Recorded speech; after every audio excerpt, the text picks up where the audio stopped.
దేవుని సృష్టి విచిత్రమైనది. ఎలా అంటారా?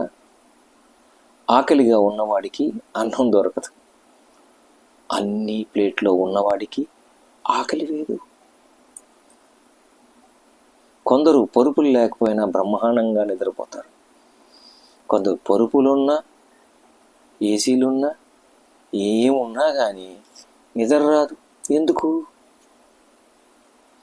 కొందరికి దానం చేయాలన్న గుణం ఉంటుంది, కానీ ధనం ఉండదు. కొందరికి ధనం ఉంటుంది, దానం చేయాలనే గుణం ఉండదు. కొందరికి బంధుత్వాలు పెంచుకోవాలనే ఆశ ఉంటుంది, వాడితో ఎవరూ బంధుత్వం పెట్టుకోరు.